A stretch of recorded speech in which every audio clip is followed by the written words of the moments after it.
Muy buenas tardes y muchos saludos a todos los que nos escucháis. Estamos en la SEC 2023, el Congreso Nacional de Enfermedades Cardiovasculares de la Sociedad Española de Cardiología. Mi nombre es Nieves Romero, soy cardióloga clínica en el Hospital Universitario Virgen del Rocío de Sevilla y tengo la suerte de estar acompañada esta tarde por dos cardiólogas que no necesitan presentación, las conocéis muy bien. Son Ana Viana Tejedor, cardióloga responsable de la unidad de agudos del cardiológico del Hospital Clínico San Carlos de Madrid, y Pilar Manzón Ramos, cardióloga del Complejo Hospitalario Universitario de Santiago de Compostela. En este Cardio TDV vamos a comentar los aspectos más novedosos de las últimas guías de práctica clínica que han protagonizado gran parte de este congreso y de hecho ellas vienen de ser ponentes de una de las mesas más esperadas, porque en ellas han podido comentar los aspectos más prácticos de estas últimas novedades terapéuticas en las guías. Pilar, empezamos contigo. ¿Qué destacarías de las novedades en diabetes mellitus y en cardiopatías? Bueno, una cosa que está muy bien de la guía es que en su figura central, que es donde resumen toda la guía, pues comienzan diciendo que a todos los pacientes con enfermedad cardiovascular hay que confirmar o descartar que tengan diabetes, y además en enfermedad cardiovascular incluye cardiopatía isquémica, insuficiencia cardíaca y fibrilación auricular, ¿no? Que siempre parece que la fibrilación auricular la teníamos un poquito de lado, ¿no? Y por otro lado, los pacientes que son diabéticos hay que saber si tienen enfermedad cardiovascular o enfermedad renal. Y la enfermedad cardiovascular en este paso inicial solamente se busca, digamos, o se diagnostica con criterios clínicos de síntomas, signos, una analítica muy básica y un electrocardiograma. Ya no aquellas recomendaciones de que a todo diabético había que hacerle un ecocardiograma, había que hacerle una prueba de esfuerzo. Esto ya las guías lo descartan completamente y sí que insisten en una analítica clínica básica, etcétera, en todo paciente diabético tipo 2. O sea, que se adapta mucho más a la realidad, probablemente, de lo que podemos tenemos, hacer, ¿no?, en nuestra práctica clínica, claro.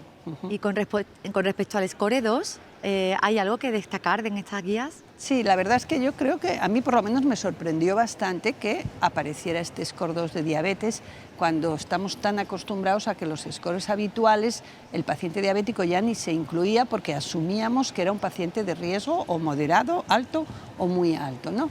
Entonces, aunque probablemente siendo estrictos este score nos va a seguir diciendo que los pacientes pueden ser moderado, alto, muy alto, cabe la posibilidad de que haya algunos pacientes diabéticos que caigan en la categoría de riesgo bajo y que les privemos de algunas estrategias que sabemos que a la larga les van a beneficiar mucho, ¿no? Con lo cual, yo me quedaba más tranquila con la percepción de antes de que los diabéticos, si no tienen una enfermedad cardiovascular establecida, la van a acabar teniendo, ¿no? Con lo cual yo creo que diabético de bajo riesgo casi es incompatible con lo que vemos habitualmente. Habitualmente, así es. Y cambiando un poco, con respecto a las novedades terapéuticas y a los fármacos, ¿qué destacarías de las últimas guías? Hombre, claro, llevamos ahí unos pocos años con los ISGLT2, con los agonistas de los receptores GLP-1, que ha hecho que realmente los cardiólogos nos impliquemos en el tratamiento de los pacientes con diabetes y enfermedad cardiovascular, porque vemos lo beneficiosos que son, porque antes todos los fármacos que teníamos o no eran beneficiosos desde el punto de vista cardiovascular, eran neutros en el mejor de los casos, porque muchos realmente eran perjudiciales, ¿no? Entonces ahora es que prácticamente no se puede justificar un diabético en el ámbito de la cardiología que no esté recibiendo estos fármacos con beneficio pronóstico. Perfecto. ¿Y a qué novedades farmacológicas destacarías? Sí, bueno, incluyen ya estas guías fármacos que ahora mismo no los tenemos comercializados en España, pero se esperan para pronto. Uno es la finerenona, que es un antagonista de los receptores mineralocorticoides no esteroideo, que parece que se tolera bien, con muy pocos efectos adversos, que de momento está estudiado en el diabético con enfermedad renal. Hay estudios en marcha, incluso en insuficiencia cardíaca con función sistólica preservada, que eso seguro que a los cardiólogos nos pone mucho más en el tratamiento, ¿no? Y luego está también el fármaco tirzepatide, que es un agonista de los receptores GLP-1 y GIP, con lo cual es más eficaz bajando la hemoglobina glucosilada y mucho más eficaz bajando el peso, ¿no? Está también comercializado en algunos países, no en España, inyección subcutánea semanal, pendiente algún estudio de eventos cardiovasculares, pero que, bueno, que entrará en la práctica próximamente y que yo creo que ya nos tienen que empezar por lo menos a sonar, ¿no? Sí, sí, es muy importante. Bueno, pues un gran repaso de todas las grandes novedades, las más importantes. Muchas gracias, Pilar. Pues pasamos también a comentar las guías de síndrome coronario agudo, que probablemente han sido las más comentadas después de la presentación en el Congreso Europeo. Ana, ¿qué aspectos más positivos destacarías de estas guías de síndrome coronario agudo? Bueno, fundamentalmente el primer aspecto que hay que destacar es la unificación en un documento de las guías de síndrome coronario agudo con y sin elevación del ST, que antes estaban separadas, y que tiene todo el sentido del mundo el juntarlas, ¿no? Porque al final son pues, diferentes espectros de la misma enfermedad, ¿no? Que comparten desde luego pues, aspectos fisiopatológicos, del diagnóstico a la hora de decidir si tenemos que revascularizar, ¿no? El tratamiento y la prevención secundaria. Entonces me parece que ha sido un gran acierto el unificar las guías. Yo creo que compartimos la visión. Y con respecto a los aspectos más controvertidos, que también ha habido algunos, ¿cuál destacarías? Sí. Bueno, yo destacaría, yo creo, el cambio de recomendación a la hora de dar el pretratamiento en el infarto con elevación del ST, ¿no? Que ha pasado de ser clase 1, es algo que todos hacemos, ¿no? Pretratar con ese inhibidor P2Y12 cuando ya el paciente se diagnostica en la ambulancia, ¿no? O lo antes posible, a ser clase 2B. Ahora, no quiere decir que no lo hagas, pero parece que ya ese 2B nos molesta un poco más, ¿no?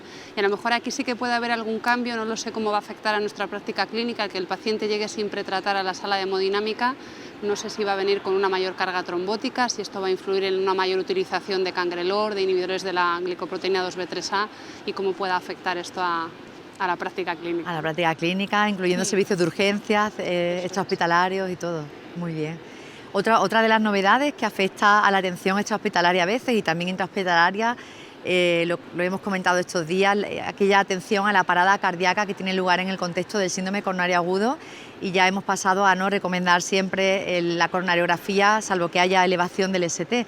¿Qué nos puedes comentar al respecto? Bueno, este es uno de los cambios también más marcados, ¿no? Porque se recomendaba en las guías anteriores, era clase 2A, hacer esa coronariografía, para desgracia de los hemodinamistas que tenían que ir a todas las paradas, ¿no? Y se ha visto por evidencia más que probada con los ensayos, ¿no? Tomahawk, bueno, el QUAD y nuestro estudio que tengo que hacer publicidad, el QP, ¿no? Cómo realmente no hay beneficio en hacer ese cateterismo urgente, con lo cual, bueno, pues pasa a ser clase 3. Y sí que también, bueno, ha habido un cambio en este paciente con parada, ya no se recomienda hipotermia estricta, sino un control activo de la temperatura, controlar la fiebre. Son los dos cambios así más relevantes. Enhorabuena por ese estudio que ha sido incorporado a la guía de práctica clínica y, bueno, imagino el orgullo, ¿no? Tanto trabajo. Sí, gracias a la colaboración de muchos hospitales, y por eso, bueno, hay que reflejarlo. Muy bien. Y con respecto a la escasez, y ya terminamos aquí, en las primeras 24 horas, ¿la recomendación también cambia? ¿Qué nos puedes contar al respecto? Es un cambio que yo creo que es muy acertado. De hecho, se basa en la ausencia de beneficio, en endpoints duros. Realmente se recomendaba en los pacientes con escasez de alto riesgo hacer una coronariografía precoz en las primeras 24 horas. Esto en España creo que no se estaba haciendo, y creo que con acierto, porque ahora se ha visto que no demostrábamos grandes beneficios más allá del de acortar la estancia hospitalaria. Y ahora pues pasa a ser de clase 1 a clase 2A. Podría hacerse, pero no es mandatorio. Así que esto se adapta mejor a nuestra realidad. A nuestra realidad, muy bien. Bueno, muchísimas gracias a las dos. Esperamos que a nuestra audiencia le haya resultado muy útil. Desde luego pretendíamos destacar todos los aspectos prácticos más interesantes y los cambios más interesantes de las últimas guías. Y bueno, recordamos que tenéis en la página web de la Sociedad Española de Cardiología el acceso libre a todas las guías de práctica clínica, incluso a resúmenes ejecutivos que os pueden resultar muy útiles en vuestra práctica asistencial. Muchas gracias.